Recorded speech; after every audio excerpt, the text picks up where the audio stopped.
What's the difference between social media video, film, and videography?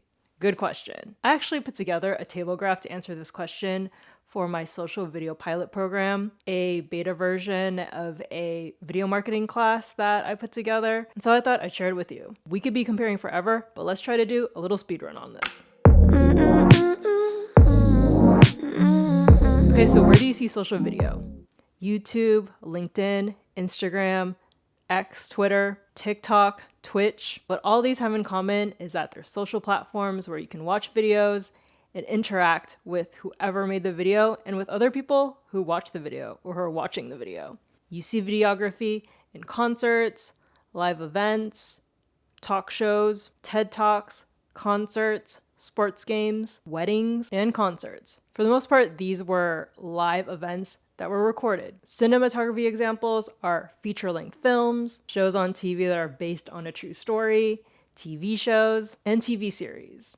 So these are not live events. These are often scripted and fictional. They could be nonfiction too. Basically, these are visual stories. Okay, production. Social video can be very low production where literally you're just using the back-facing camera on your phone to record yourself in the car, or it can be very high production. Mr. Beast does very high production social media videos. But for the most part, I would say they're on the lower end because of the relatability factor. Videography. Usually high quality, at least 1080p, but 4K these days because a lot of DSLR cameras you could even use film cameras to capture live events or concerts, capture at least 4K. Now, the production for most cinematography is high quality. You use a film camera to capture these visual stories, these documentaries that you see on Netflix, for example.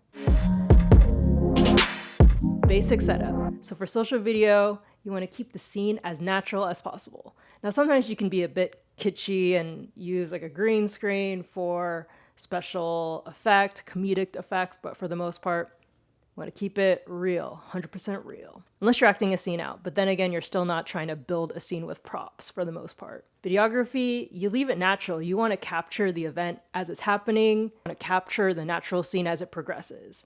It's more like a memory that you look back. Then with cinematography, we have the whole other end where it's a full studio or stage setup where there's props, there are extras, and you're trying to create this story in real life and film it as a piece of art or, something to educate that happened historically that you're trying to bring to life, for example. I love you. Let's talk about the camera setup. For social video, you use your phone most of the time to shoot the video, or you can use a DSLR camera. For example, I'm using an A7 III to film this YouTube video. And this is considered a social video because it's on YouTube, a social video platform. You can also use a vlogging camera, which you can use a DSLR as a vlogging camera. I also used to have a Canon G7X, compact, easy to carry around to capture you on the go, living your life, talking about things that you're seeing. Now with videography, you'll be using a DSLR for that higher quality most of the time. So you're able to capture the details of the live event, of the TED Talk. Although they might even be using film camera these days. I think some DSLRs are kind of going into film camera territory. Or if it's an extreme event that you're trying to capture, for example, swimming with the sharks or climbing the mountain, you would use a GoPro or some kind of action camera for that to get more of that extreme footage. For cinematography, you're going to use a film camera. Those things are huge. You need rigs. They need to be stabilized. So yeah, you need a whole production crew, a whole film crew to handle that. And the quality is insane, it's beautiful, and it's meant to be a work of art. I'm going to say a lot in this video that cinematography is meant to be a work of art in many ways. When it comes to basic gear for social video, you only really need your phone. But if you're going to do talking videos, then you do want a microphone, like a lapel mic. I actually have a lapel mic inside this microphone. And you might want some lighting. You can do your makeup, but it's not necessary. The natural look is important. It's the most necessary for you to show up as your natural self with social video. And you can use natural light to film with yourself against the wall and then the light just coming in from the window. You can buy studio lights if you want, but filming social video can be very simple and easy. And it's meant to just start filming and show yourself, show who you are. Now with videography, there's a little bit more setup, right? So with a wedding, you got to do the makeup, get ready for the cameras. The cameras don't lie, shows everything. And usually this is for a performance or show, so you want to look your best. There's also lights. It could be a concert where you have pin lights that are highlighting or spotlights that are highlighting the singer or the dancers. The audio setup, you need to use different kinds of microphones. Like for example, for a TED Talk, you need to use a dynamic microphone that only picks up the speaker's voice on stage. If you're a performer, then that's the same case. You need a specific type of microphone for that. So you need an audio crew. It's not just you hooking a microphone up to yourself and then talking. So yeah, there's definitely a lot more gear, but you also don't want to over-engineer what you're recording. You want to capture as much of the reality that's happening as possible, or the memory. A lot of what videography is capturing the memory of what's happening. Cinematography, it's everything. So full-on makeup, even extra makeup, because the lights will be full on showing everything. There is a specific audio crew, specific sound crew, special effects. There's going to be a video editor. You're not just editing the video yourself like you would as a social video content creator or even a videographer. You might edit yourself or hire a video editor. You have studio lights everywhere. You have someone holding a boom mic most likely. You have someone operating the camera. There's specific roles that you need people for. So you need a whole crew. It's not just one or two people like with a videographer team, or just yourself usually as a social video content creator. And you also have props, wardrobe, the scenery. You have to create the scenery to match and the environment to really tell the story that you're trying to tell. For special effects for social video, you really only do it in post, and it's really only for memes, or if you're trying to do something more silly, you can use tool presets too, but for the most part, these videos are very natural and just shot as is. For videography, special effects are again very uncommon because you're just trying to capture the scene or what's happening, like the baseball game or the cheerleader performance as it's happening. You're really capturing the live for the memory. With cinematography, it is very common to have special effects, especially if you're a superhero movie, right? There are special effects that have to be done on set, so they have to make sure the scenery and props and the actors are all set up for that. They might even have to wear special equipment, or it can be done in post. In editing, they could be adding special effects. But that's also kind of what creates the surreal, especially if you're telling a fictional story of the fantasy of something that doesn't exist in the real world, that, you know, you're being taken away to somewhere magical. Okay, story. So for social video, oftentimes the video is just about what happened in real life or an experience or exaggerating something, but it's pretty simple. It's a pretty linear story for the most part, unless you're doing like a montage video, and that could be more jokey and fun and jump around. But for the most part, these are pretty straightforward. Videography, you're showing the events as they unfold. You're not trying to control the event. You know, you're not trying to control who wins the basketball game. You're just recording things as they're happening and just trying to make sure you get all the angles, get all the key people. It's the same with the speech. You're just trying to record the speech as it's happening. You have it in the books and can listen back to it later. For cinematography, the story is pretty central. And the fact that it's a made-up story means that it can take many twists and turns. You can even jump time in many films or movies, which is why, you know, it's telling a very specific story and why it can be a piece of art, because this non-linear storytelling that you can do can be very artistic, very artsy. How many subjects are in the video? So for social video, usually it's just one person talking to the camera, or you're watching their life, you're watching them do things. It could be two people. It could be multiple people, but usually there's only one main subject, and maybe there's another collaborator sometimes. Sometimes there are 3 hosts for a podcast, but for the most part, it's a one-man show. One woman show, one person show. For videography, there could be 1 to multiple people. If you're playing a water polo game, there are going to be multiple players that you're shooting video of, right?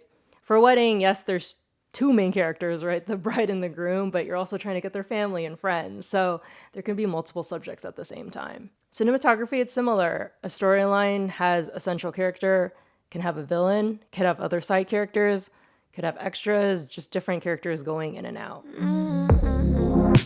Okay, length. So social video, it ranges the most, I feel like, because you could have a short form video, or we used to have Vine where literally the video was a few seconds. Now short form video where it's about a minute, 2 minutes is good to kind of grab the audience and get them to engage, make an action, whatever. But then on the other end, you also have long form video that could be 30 minutes long. It could be a podcast or a YouTube video. So it can range, but for the most part, I don't see a lot of social video really going past an hour.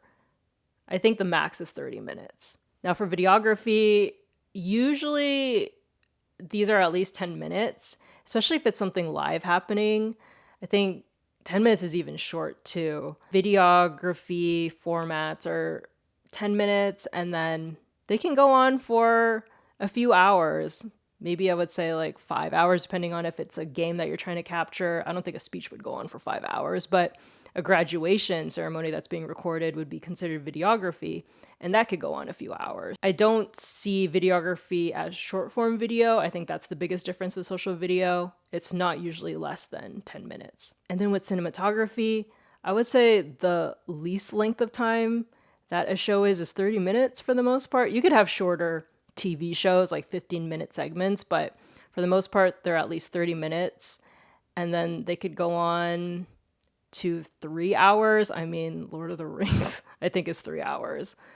Some epic movies are 3 hours. The movies might even be so long that they need to be split. With TV series, they could be several episodes, right? They could be 10, 20 episodes, 100 episodes. So I think cinematography probably has the most long form video formats.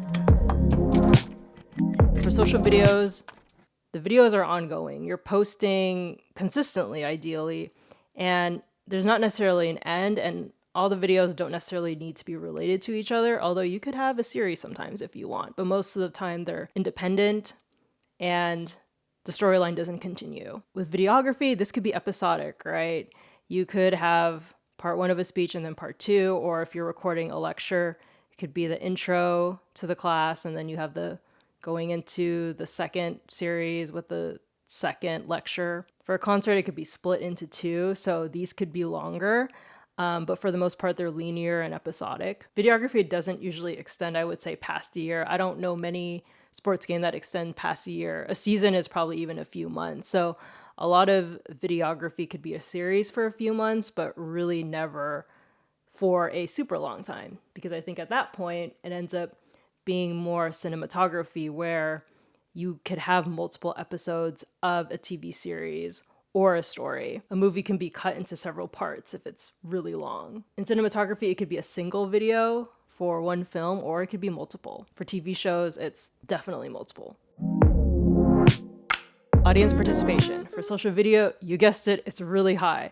The audience is highly involved. They can comment, they can talk to whoever made the video, and it's really what drives the platform, this interaction with each other and back and forth, and having that access to the creator. That really makes social video very unique and can be a community building or relationship building platform. For videography, the audience is lightly involved. You could be filming the audience, right? If it's a recital that your kid is giving, they can watch it later, and so they're viewing it back and commenting on it later, but not viewing it as it's happening. Usually videography is for memory, even though you are recording it live. For cinematography, there is no audience participation. When the TV series is out or the movie is out and people watch it, they're viewing it, but they're not talking to the directors or actors directly. So It's definitely a much more one-way street when it comes to audience participation.